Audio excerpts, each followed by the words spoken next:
Hey, Ball Brigade, what's up? We wanted to let you know that we had a technical issue with this episode, so we lost about 15 minutes in the middle. So when you hear this sound, that's where the gap happened, and we picked things up. Again, we're sorry. This is a learning experience for us, but we hope you enjoy anyway.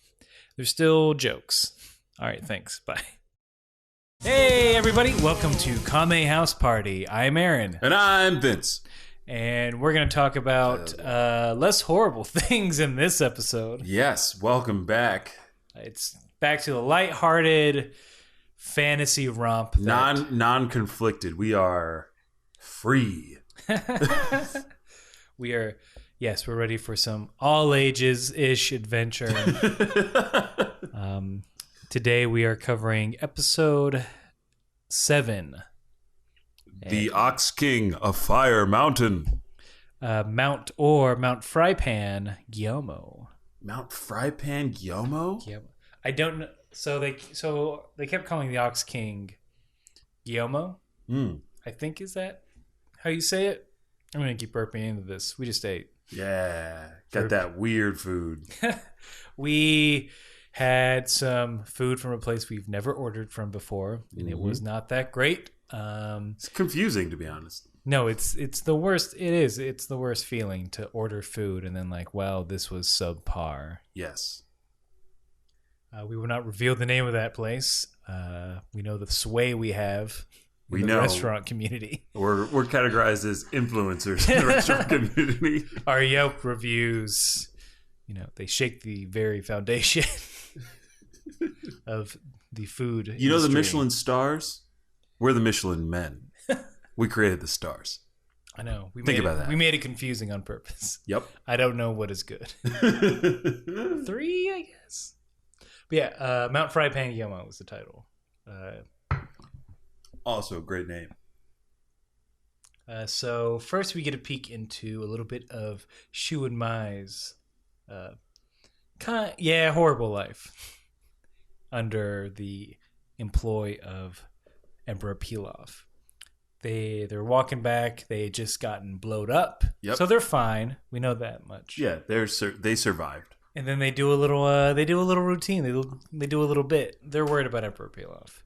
They're not sure he's going to yell at them. Rightfully so. And then they go into this. I just like they do a little improv where they try to imitate Emperor Pilaf. Wait, go on.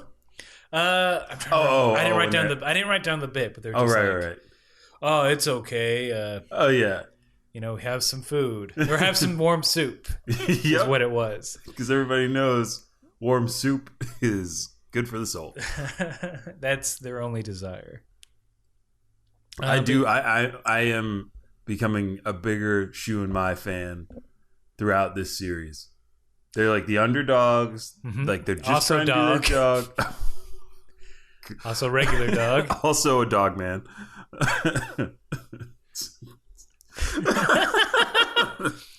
It's the story of a girl and her dog man who is also a ninja. We talk about Bulma style all the time. We don't talk about my style. Oh, because Mai is cool. Mai's rocking that eyeshadow and the trench coat. Yeah. No matter where she is, what the temperature it is. Along the way, through oversaturation of the Matrix, Columbine,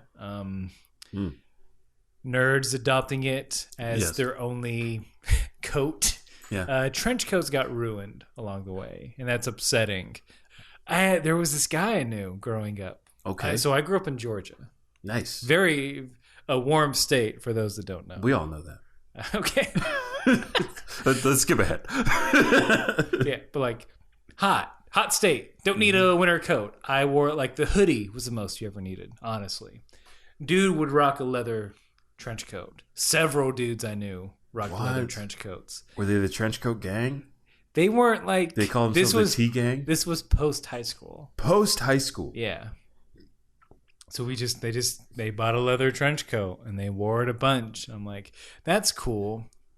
I think at first I'm like, oh, that's super cool. And then as it wore on, it's like, guys, it's the summer. Yeah, I don't. weren't they at risk of heat stroke like every day? I don't know how they did it. There's a reason why they call it Hot Atlanta. I was nowhere near Hot Atlanta. I was in hotter southern Georgia.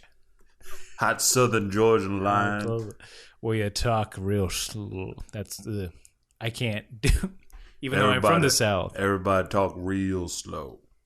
Everything moves a little bit slower down here in lower Georgia. See, I feel like that's more of a Louisiana. I don't know the difference.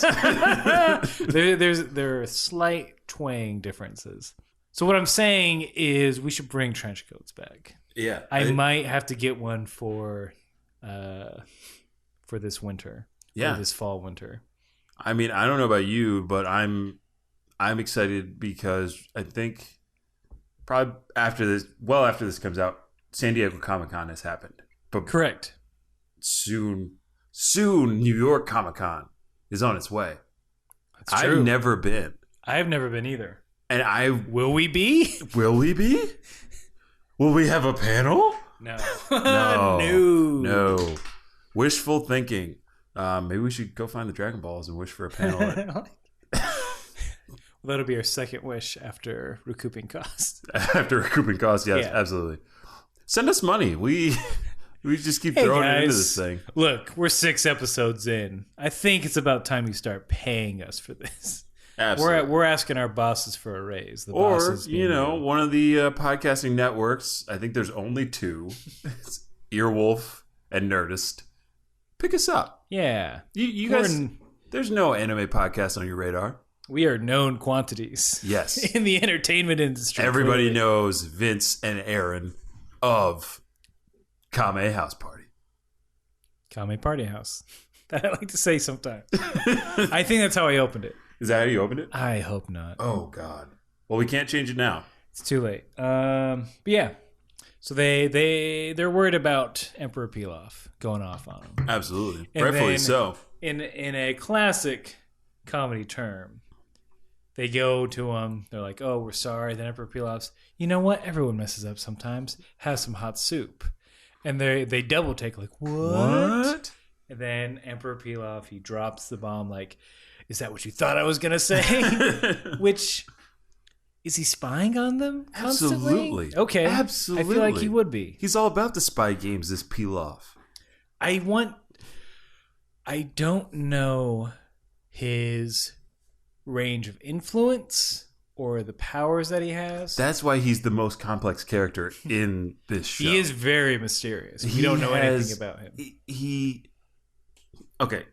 Emperor Pilaf. All right. Is he a child or is he just very, very small? Well, he's a goblin person, so a goblin person. We don't know their average height. With blue skin. But at the same time, we've seen very short people be teenagers. Right.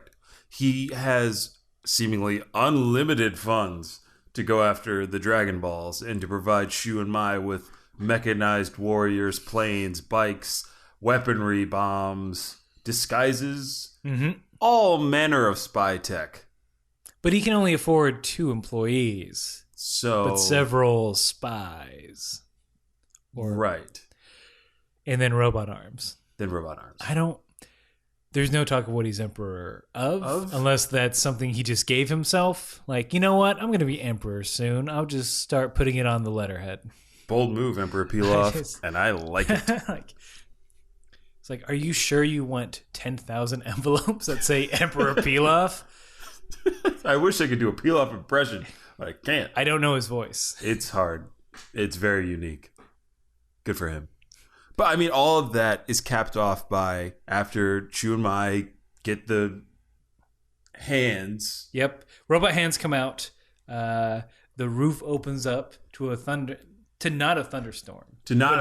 But thunder and lightning automatically happen. Which Pilaf pushes a button. Mm-hmm. The man can control the weather. I don't think he can. That was my initial thought. I'm like, can he control the weather? It just makes me... Because that was his intention all along, was like, I'm going to punish you by getting you struck by lightning. Right. Even though none of you are made of metal. Nope. So, like, he opens up. If he can't control the weather, that's a big gamble. Mm-hmm. To just, all right, now we're going to wait for you to be punished. Which would have been a great scene. It would have been a good gag. It would have been totally on brand for Pilaf style. Yeah. The sweat bubble drops up. Boop. The weird X. Yeah. That is supposed to... What is that supposed to be in anime? Jeez, I don't know. You know what I'm talking about. I know what you're talking about, but I don't know what it means. I feel like it's a vein. Is it a vein? Like, ooh, oh, like yeah, you're yeah. stressed? Oh, you mean the stress vein? Yeah. Is that what it is? Okay. Yeah, that's what that is. All right. It's anger or stress. Those of you DBZ fans will know it prominently featured on Vegeta's head 100% of the time. Teach me anime face sign language. Yeah, we need to know. Because we don't look anything up. Yeah, right in. We'll keep telling you we're not going to look anything up. And you're going to keep telling us that we're horrible monsters that need to just fucking look things up. Our brand is ignorance. Hashtag Sandra Bullock. Did you watch that? No. Okay, me either. Of course not. What kind of you know what? question I watched the trailer for... what's the actual name of the movie? Our brand is Crisis, I believe. Yeah. The only thing I took from it was like, you know what? Good for you. What's his name? From Billy Bob Thornton. Yeah, good for you, Billy Bob Thornton. Get back in there. You're having a nice little resurgence. Yeah, the Billy Bob Renaissance. It's not as good as McConaiisance. Yeah, for that Matthew McConaughey fella. Just loves those Lincoln cars and his hound dogs that can talk. The commercial is so dumb. Wait. What is this commercial where hound dogs speak? Well, they don't speak like people, but like they make noises, and like he's in the car. He's like, "So where to now, fellas?" And he's like, "What do you guys want for dinner?" I'm thinking sushi. Is this another Lincoln commercial? It's another Lincoln. But he has just hound dogs. Yeah, he's got his hound dogs with him, and both dogs are like, one dog goes, and he goes, "Barbecue again," and then he's like, I can't do it. Let's see if I can do a McConaughey. Let's see it. I don't want to like go into it with just like do it, Aaron. Cool out. I'm discussing my process. I feel hacky trying to like go in with like, all right. Hey, but like that's whatever gets you there. I get. Oh, I'm thinking sushi. I love it. It's so good. Barbecue again. Nah. You got something going there. Vic was a prostitute. That's some true detective McConaughey. A show I have not seen. Time's a flat circle. Nah, I'm losing it. Nah. All right, carry on. Sorry. Where were we? Oh yeah, I'll workshop my characters elsewhere. No, this is a perfect place for it. So Pilaf, Shuin might get shocked because he can control the weather. Maybe. Here's why I think no, because he then himself gets shocked after lifting a fork in the air. Well, I think that's just more of that classic Pilaf physical humor coming through. He's somewhat inept, but has the funding to keep fighting for the Dragon Ball. He's not a threat yet. No. I feel like he will be at some point. Oh, really? That was ominous, Vince. I don't know what you're talking about. All I'm telling you is that I have a feeling that maybe, just maybe, Pilaf will become a threat. But I don't know for sure. Well, I think we have 6 more episodes in the Pilaf saga. Yeah. So he's got to step his game up. Pal. He's got to step his Enough game dilly-dillying. Like, if you have this compound, right? Mm-hmm. In a world where there are dino caps, you have seemingly unlimited funds, right? Yeah. Why exactly do you need to rule the world using the Dragon Balls when you could use your superior technology, unlimited wealth, massive amounts of land to hold the economy of the world hostage? Man. What if he's dying? Oh no. Is that why his bag's under his eyes? It's just Pilaf has cancer? Wait, is he a person?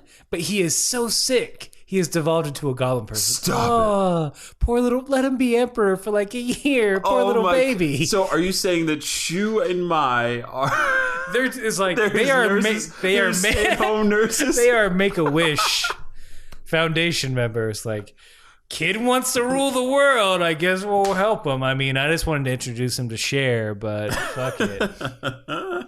Also, I would love to see Cher animated in the style of Dragon Ball. Any of you who can draw, good on you. Let me see it. There's a blue-haired woman that hangs out with Roshi, like later on. Yeah. I feel like it would look like that. Yeah, but with black hair. That'd be cool. But like, I don't know. I'd watch an episode if it was just a Cher show animated. Animated Cher. I'm Cher. I'm going on adventures.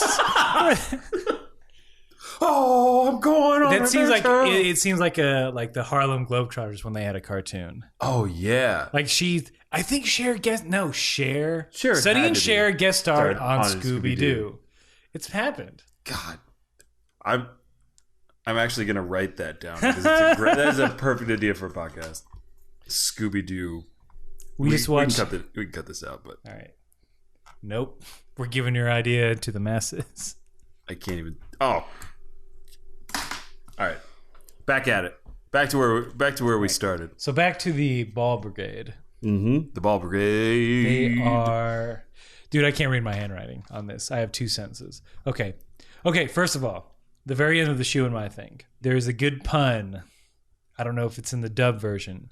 Lay it on. Shoe's like, oh, he really did thunder at us. Not in the dub version. Did he get a good quip in at the end that you remember? I think it was like, what a shocking experience. That's pretty good. Yeah. I kind of like that better. I mean, thunder at us though works. There. I would have liked that. But either way, dubbed and subbed, they did a good job. All right. They're driving to the next Dragon Ball. It's on Mount Frypan or Mount Fire, Fire Mountain, whatever you want to pick. Yeah, it's up to you. Choose based on the version that you watch. God, don't make us decide for you. Jeez, I've had a long day. It's full of decisions. Yeah. Don't make me pick. I ate some weird food. Don't know how it's going to affect me later. Poorly. Probably. No. So they're going to Mount Frypan. Oolong is like, look, man, that place is literally on fire. Mm-hmm. Also, there's a demon emperor there. And Bulma's like, I don't know that. And Oolong's like, it's in textbooks. You should know this. In textbooks? So clearly Bulma has not gone to school and or paid attention. See? Difference. Here comes a difference. In the dubbed version, it's just a legend of the Ox King. It's not in textbooks. It's just the legend of the Ox King Oolong tells Bulma and Goku. Bulma and Goku. He just says that he's terrible. He kills people. He tried to he asked a witch to put a magic fire around the mountain so people wouldn't steal his treasure. It was a fire spirit that just came down and just hung out.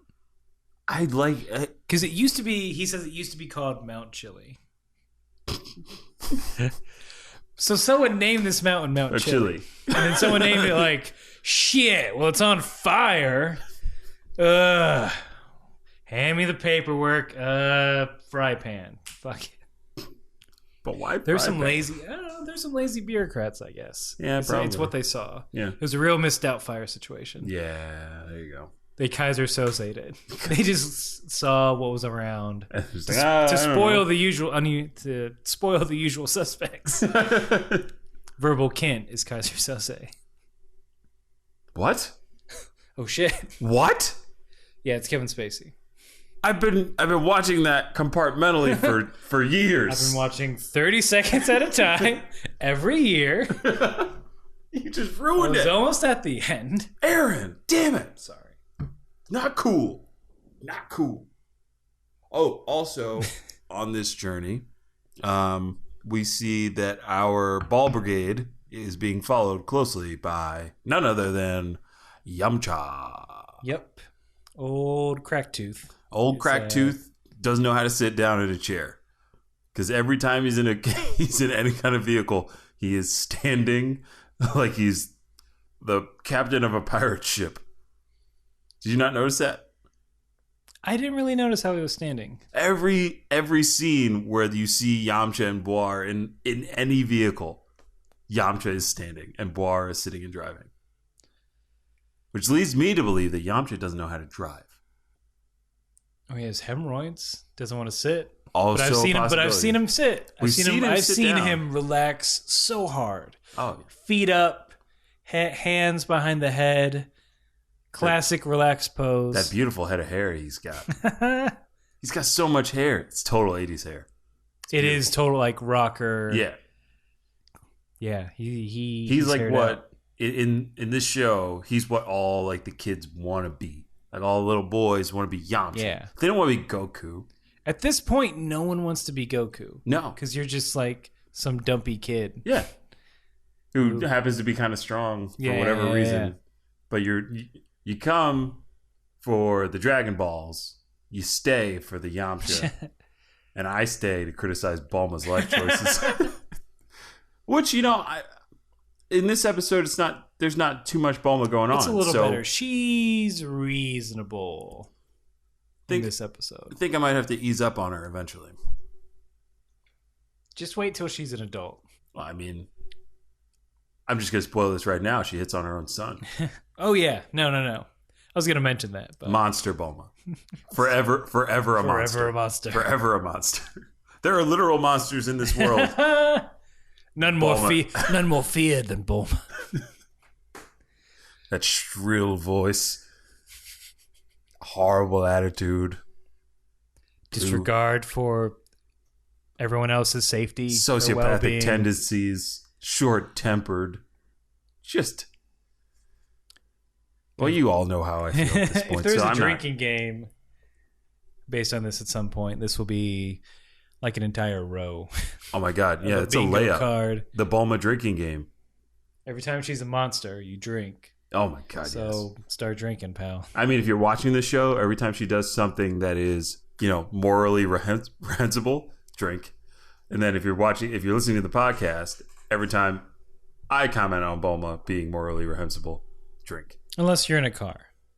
If you're at work, cool, that's fine. I mean, if you're in a car, just give somebody the middle finger. That's what I would do.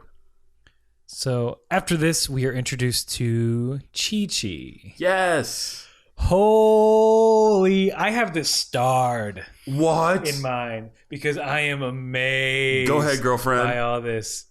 Show me what you got.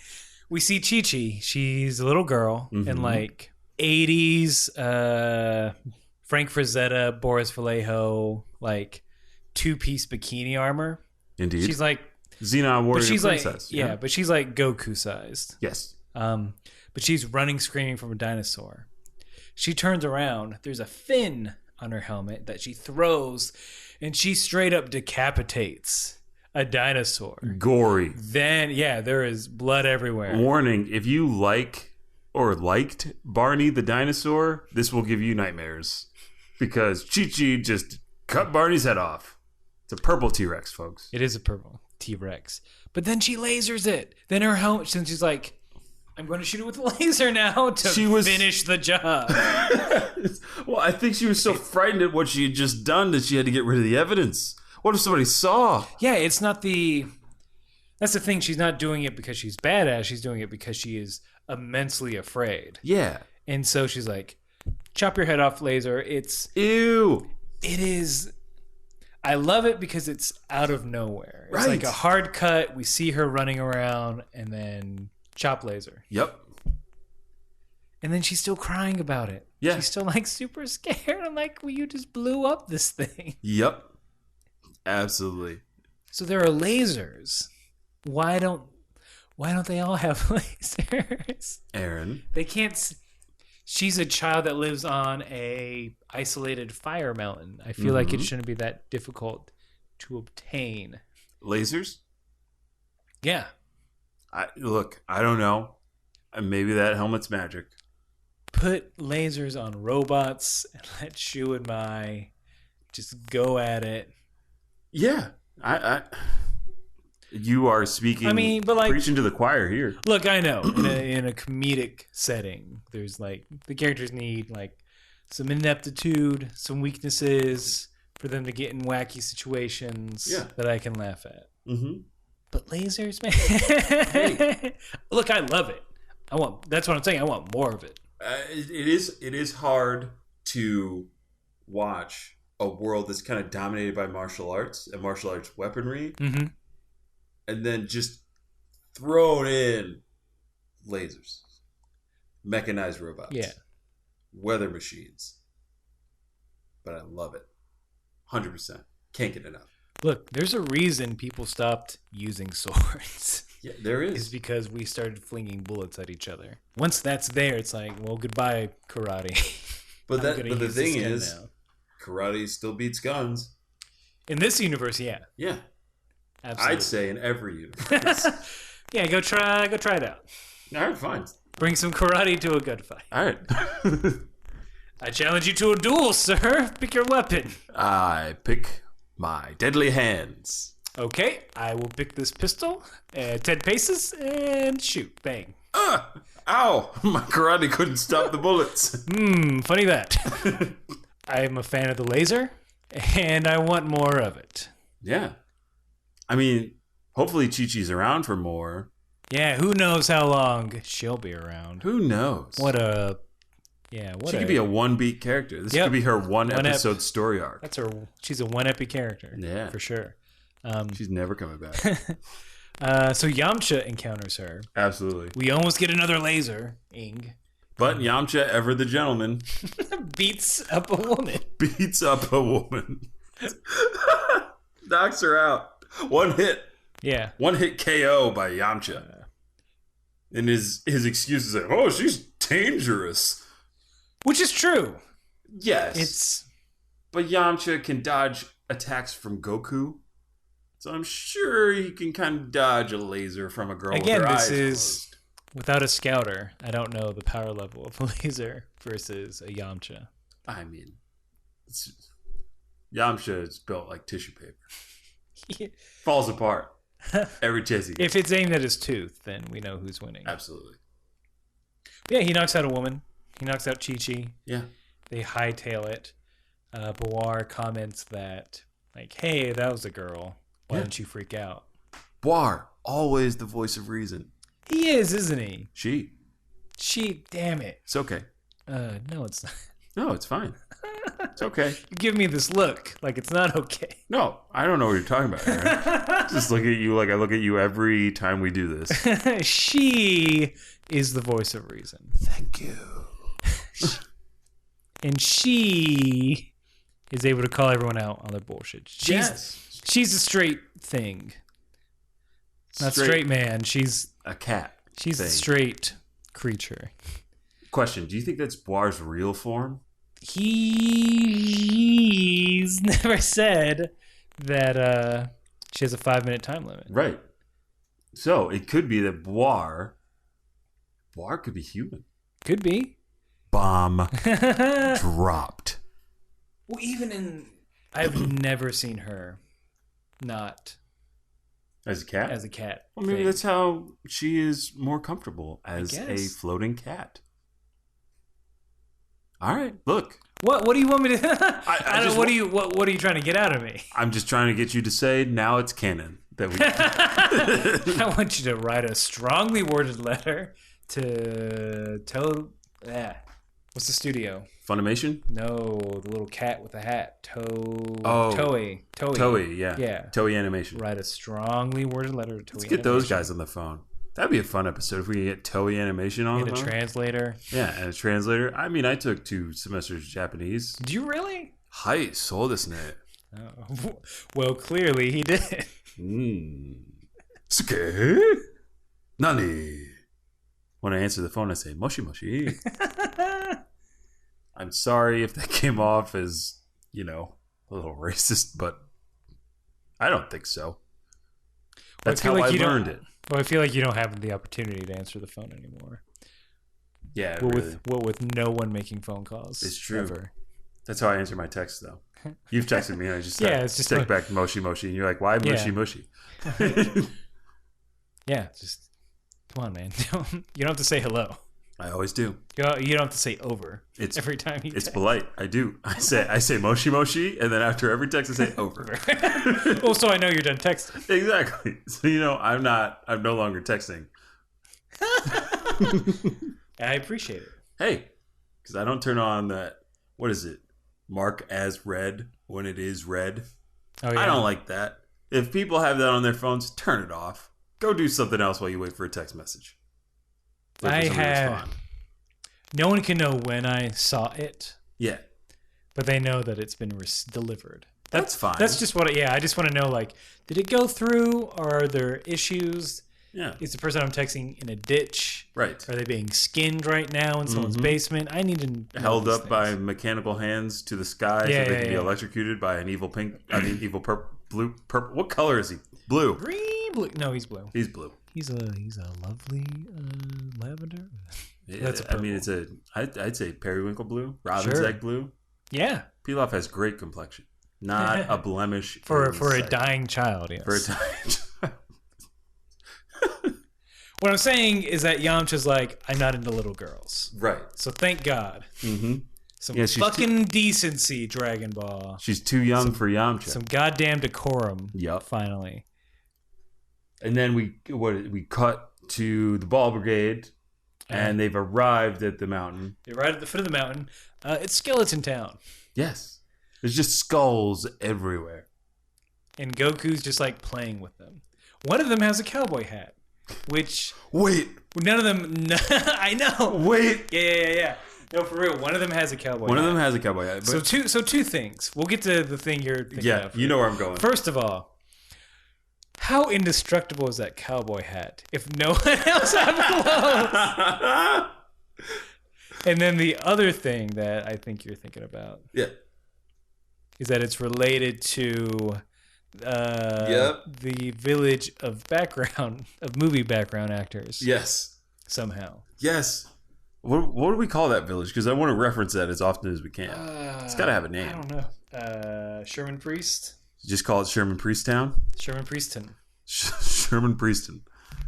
Like, could that be? How many of these tiny villages? Like, I feel like they should be horrified by like, oh God, what happened here? Nope. Let us leave. No. I mean, Goku knows no fear. He doesn't understand why anybody would be afraid of anything. And I think he pretty much says that when Oolong's like, are you afraid of the Ox King? He'll kill you. He'll make an example out of you. Like all this other kind of stuff. And Bulma is so tough because Goku's tough. So they're not afraid of anything. Until... enter the Ox King. But I guess when you live alone for a number of years, just talk to yourself. Is he just narrating to himself while he's out in the woods? Wait, are you saying that the voice, like the voiceover that we hear before every episode, is actually Goku narrating? What if it's Wonder Years style and it's old Goku? Is that the last episode of Dragon Ball Super? Yeah. Is this old Goku? He's just typing on a typewriter. Oh. They were the best friends I had that summer. And then Chichi runs in. Goku, what are you writing? Oh, nothing. That's me. That's official now. That's old Goku. That's canon. Goku does a voiceover for every episode. Old Goku. When we last I can't do it. I wish I had that guy's voice. The dub guy has one of the best narration voices. Mine's just like, oh no more Soul Dragon Ball. Ah, classic. I also took 0 years of Japanese. Yep. That didn't end of sentence. Yep. So they're riding off. Goku slyly, he's got to make sure he's learning though. So he taps Chichi in her Chichi with his foot while they're riding along. You just called her Chichi a Chichi?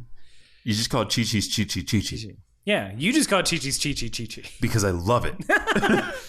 I'm going to call every Chichi Every Chichi's a Chichi now. So now, if you're part... if you eat at that restaurant, we know what that means. If you're part of the club, Start calling that chichi a chichi. Then we'll know who you are out in the wild. Let me get that chichi. Hashtag this episode chichi. Yeah, just be real. Just be a real gross person next time you're with your lady. Yeah, you're like sitting there Netflixing, like, "Hey girl, trying to get in that chichi," and she'll be like, "What? Can we finish House of Cards?" "Nah, I want that chichi right now." What do you tap. We ordered Applebee's, not Chi-Chi's. Yeah, I'm gonna chap. I'm a tap. Chap. Chap that chichi. Chi-Chi. Whoa, that sounds painful. Oh, you're on board? Wait, what happened, Aaron? Where was Oh, God. We both blacked out. What? So he's the tap. He's like, "Oh, I thought you were a girl." So he's learning. Yeah, he's give him 5 or 6 years. He won't have to tap anyone there. A couple anymore. more sagas. He'll be ready for polite society. Yeah. Chi-Chi knocks him off. He apologizes. Kind of. But the whole time it's like Chi-Chi's like, "This boy is interested in me, so I really like him now." Man, okay. So hit me. The narrator says this: having been kicked there, she had no choice but to become his wife. What? I'm sorry, I keep it way too hot on the mic. Stop it. That is what the narrator says. That is not in the dub version at all. And it's over Chi-Chi like thinking and then like bashfully blushing. Because she does. She's bashful the entire time. Yeah. No, she's like, that's why she's into Goku. Because like, he tapped? Yep. Look, is that all it takes? You don't forget your first tap. Oh my goodness, I've been doing it wrong the entire time. Just get Dragon Ball School of Flirting. Call it a Chi-Chi. Tap. And she's yours.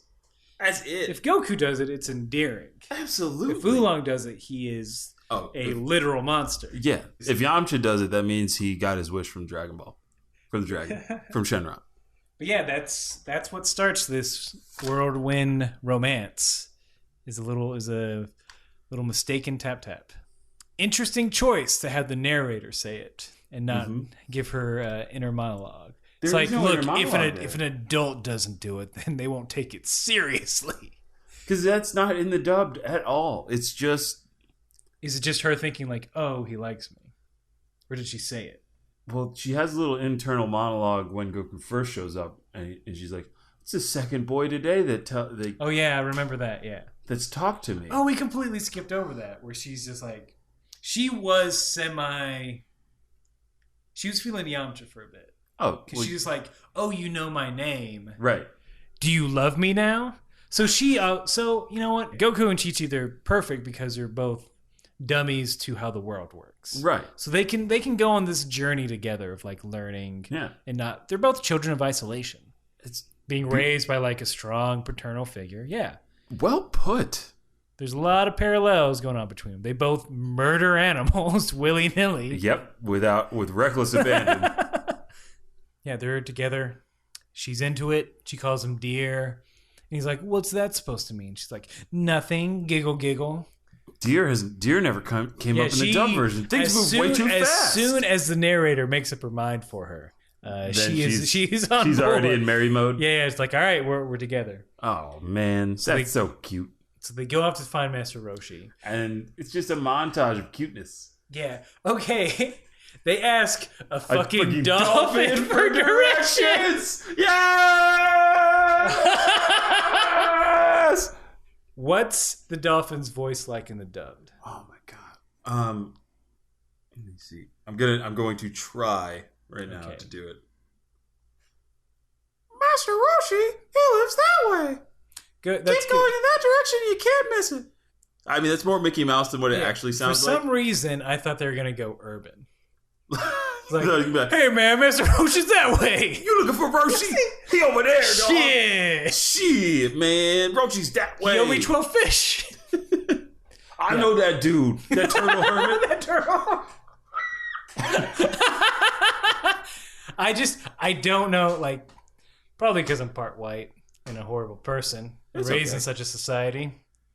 But I was just like, man, I bet the dub were just like, we're gonna make this stuff in her.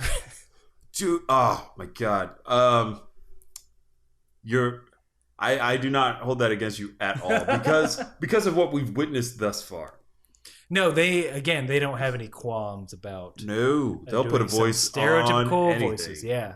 And jeez, I guess it would, but like it makes more sense that it would be like a squeaky voice. Yeah. Although now I want to hear with like, I just want to see. Yeah, I want Leroy the fucking dolphin. All right, I'll do it. I'll dub it over. I'll dub over the dubbed version. No, I'm gonna do that now. We've got a month to do it before this epi drops. So. Yeah, no, I can do it. I'll do it. And then, yeah, they finally see Master Roshi. He's super chill. We get the beautiful shot of the Kame house. Woo! The titular Kame house. Got me excited. Roshi's just hanging out. Just chilling. They're like, oh, hey, how you doing? He's like, oh, I'm well. How are you? It's a very pleasant, polite conversation. So for a guy who's like tapping people's crotches, he is very well-mannered. Goku is a saint. Man, I just want to ruffle his hair up and give him a Werther's original. Ooh. And have old man swag. I like it. And tell him to be on his way, you scamp. Give him a stack of newspapers. Hey, could you sell these? You want these old binoculars? Do I? These are called bifocals. I was cleaning out the attic and I found my old Boy Scout stuff. Gee, mister. That's neato. Here's a rusty knife you can have. Oh, cool. And these explosives I have left over from the war. Oh, cool. I love explosives. Are they like fireworks? Here's these nudie mags. Don't worry, there's no Jewish girls. What? It just gets worse from there. I imagine my old man characters to be anti-Semitic. They usually are. So the last thing is the narrator. Again, the narrator is dropping some hot fire on this episode. You got a lot of narration on the subbed. Will they successfully borrow the banjo fan? That's it? That's weird. It's weird. It's kind of weird. So I say it because it's just weird. Like, will they successfully borrow something? Well, yeah. Will they be able to get milk and eggs from the store? Like, it's that sort of innocuous. Will Goku and Chichi talk? Will the sun rise tomorrow? Stay tuned for the next episode of Kame House Party. No, yeah, it's a weird way to put it, narrator. Yeah, that's it. It is. I didn't get any of that. Man, I feel like, look, we're going to keep on this sub-dub. I've already had someone say, like, yeah, you need to keep the comparisons up. So one of you out there, Greg, is into it. Did somebody write in?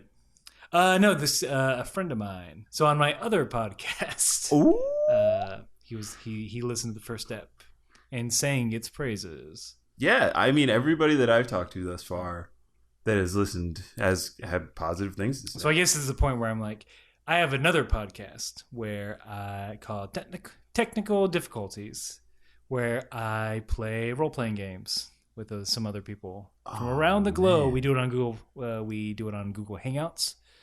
So yeah, if you're into tabletop role-playing games and which also horror, am. I'm not really. But I would like. He likes the idea. I love the idea. But yeah, give that a listen. Mm-hmm. Less funny, but more spooky. Ooh. Usually. Are there goblins and ghouls? We usually play horror games. So you play, so it's horror Dungeons & Dragons? So they're... or is it like a Resident Evil Okay, so RPG? we're going to give... Is it like a Resident Evil RPG? Kind of. Okay, so we're gonna. Cool. So we're gonna get real. You thought anime was deep, nerd. Well, we're gonna get into nerd alert. Nerd alert. Nerd alert. A lot of alerts today. 0 days without an alert. So the first game, how we sort of got together and met. There's this game called Red Markets, which just funded on Kickstarter. It had a very successful Kickstarter, but we did the playtest for it. It's an economic horror game, but with zombies in it. So the zombie apocalypse happened. It's 5 years after it happened, and the country split in two. The East Coast is relatively safe, but the West Coast, from the Mississippi onward, is fucked. And so you play what's called a taker. You do these odd jobs trying to earn enough money to escape from what's called they call it the loss, that area. You have to earn enough money to escape and get to the good side, so you don't have to live in constant fear of being eaten by zombies anymore and living in squalid poverty. So it's economic horror because it's not only do you have to worry about getting eaten or worrying about Mad Max type raiders, you have to worry about if you have enough food or if your guns have enough ammo when you need it. And then we play other games. There's a well-known game called Call of Cthulhu in the RPG community, which is just your basic cosmic horror game of you're an investigator and something creepy is going on, but like, oh god, it's a space devil with 20 tentacles. Nice. That's also infecting you. Eh? So yeah. Those kind of, yeah. That's what we do. Hey, sounds like something I would listen to and will listen to. Now that if you're not into it like already, it can be difficult. So so you're saying it's a challenge? Are you challenging me to watch Is that a challenge? Is that a challenge? Sure. Fuck All it. right. Yeah. All right. Vince's next podcast is going to be about my other podcast. I'm going a to do podcast commentary. about podcasts. Yeah. Then I'm going to have a podcast called Chichi Tap Tap. Chichi Tap. Late night Chichi Tap Tap. So that's 2 shirts, I feel like. Chichi Tap Tap, and what's the other one? Bulma is a monster. Bulma is a monster. Yeah. Chichi Tap Tap and Bulma is a monster. Chichi Tap Tap. We'll make panties. Say Chichi Tap Tap. Yeah, Chichi Tap Tap. People like that, right? People wear underwear. People wear underwear. People like panties. All right. Yeah, that's it's too damn hot, and we want to turn the AC back on. It's really hot. I don't know when this drops. I don't know how hot it's going to be, but right now it's real hot. Ooh, baby. Real hot in the studio. Ooh. All right. But yeah, thank you for listening. Kame House Party Pod at gmail.com for all inquiries or the giving of money somehow. Yeah. At Kame House Party on Instagram. You can find me on Twitter at Aaron J. Shelton or on Instagram at Ajax Shelton. And then you can find me on Twitter and Instagram at VINT_E. That's simple. That easy, folks. That's probably one of the shortest handles. How did I get that handle? I don't know. So good. Feel like I was drunk when I made that Twitter. _ fuck it. I don't even know what underscore is. I'll put underscore on anything. Yeah. All right. But yeah, thank you for listening, and we'll see you next week. Bye-bye. We won't see you. You'll listen to us. Bye.